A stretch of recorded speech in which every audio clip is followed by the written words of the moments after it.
Liza Soberano, mukhang pera daw si OG Diaz. Hello guys, mapagpalang araw sa ating lahat.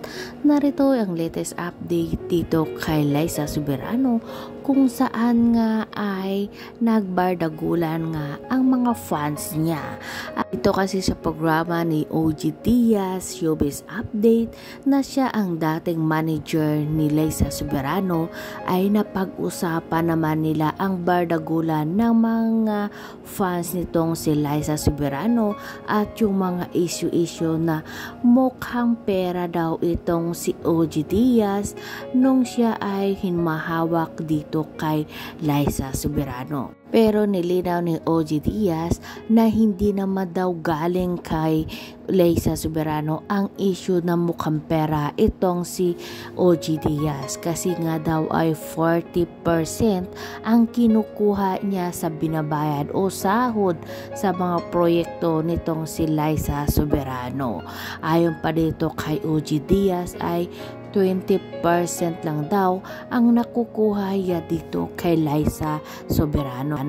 At hindi daw totoo na 40% ang kinukuha niya sa pera nitong si Liza Soberano nung siya ay naging manager nitong si OG Diaz.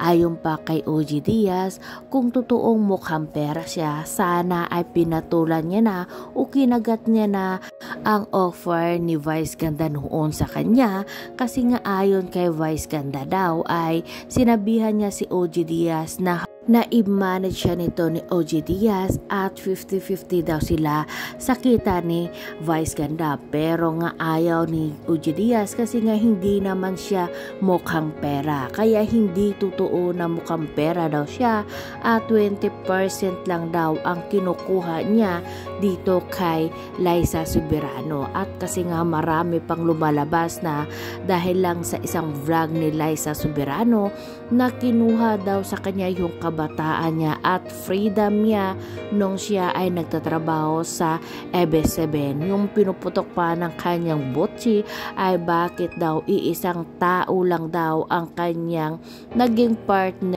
o love team sa buong trabaho niya sa ABS-CBN at 3 direktor lang daw ang umahawak sa kanya. Kaya naman umangal dito itong si Christopher Min sa kanyang mga sinabi ni Liza Soberano at tinawag na ingrata at walang utang na loob itong si Liza Soberano sa ABS-CBN. Kasi nga kung anong meron ngayon itong si Liza Soberano at ang kanyang mga pamilya, yun ay dahil nga sa ABS-CBN yung nagbigay sa kanya ng pera at trabaho. Kung ano man daw ang meron sila ngayon na kayamanan o mga bagay-bagay na kanilang tinatamasa, yun ay dahil sa ABS-CBN. Pero nga nang dahil nga sa vlog ni Liza Soberano, lumalabas na parang wala siyang utang na loob, kaya naman pinabihan siya na ingrata at bastos at walang utang na loob ng mga netizen at itong si Christopher Min. Nagalit sa kanya kasi nga hindi siya marunong tumanaw ng utang na loob, na hindi niya alam na kung wala yung ABS-CBN ay walang-wala din siya ngayon at hindi siya sisikat ng ganun kung wala yung mga taong nasa likod niya. Pero ngayon na umalis na siya sa ABS-CBN at sa pangangalagaan nga ng kanyang manager na si OG Diaz at umalis na nga siya at lumipat nga sa pangangalaga o minamanage na siya ngayon ni James Reid sa ibang bansa, ay lumabas na ang totoong ugaling meron itong si Liza Soberano. Kaya naman maraming mga netizen and fans ang hindi nagustuhan sa mga sinasabi itong si Liza Soberano. Kaya ngayon ay samot-saring mga bash ang natatanggap niya, lalo't lalo na dun sa mga tao na tumulong sa kanya nung panahon na walang-wala siya. Yung mga tao na nagpasikat sa kanya na ngayon ay sinisisi niya kisyo daw wala siyang time, wala siya freedom, hindi daw siya pwedeng magsalita. Lahat daw ng kanyang sasabihin ay tinuturo sa kanya at bawal rin daw sa kanya ang pumili ng mga gusto niyang damit.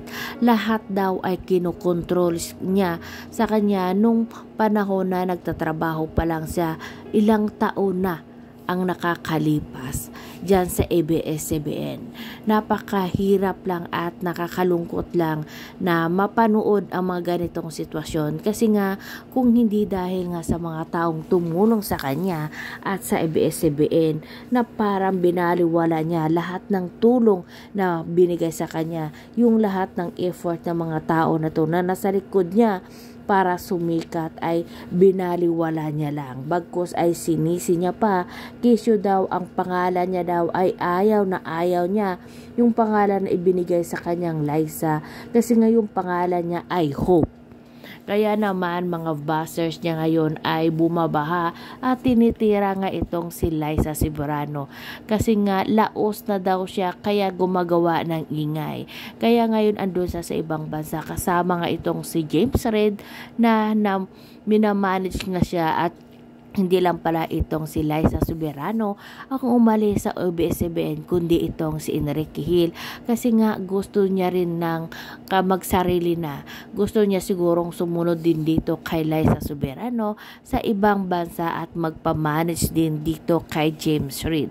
Pero ayaw nga dito kay Christopher Min, bakit siya magpapamanage dito kay James Reid na sarili mismo nitong si James Reid ay hindi niya kayang i-manage si Liza Soberano pa kaya. Pero hintay na lang natin kung ano nga ba ang mga kapalaran o naghihintay na mga proyekto itong si Liza Soberano. Pero isa lang ang sure ng lahat, lalong lalo na itong si Christopher Min, na laos na nga itong si Liza Soberano at wala nang babalikan pa dito sa Pilipinas kasi nga wala na siyang trabaho kasi nga mareklamo daw itong si Liza Soberano.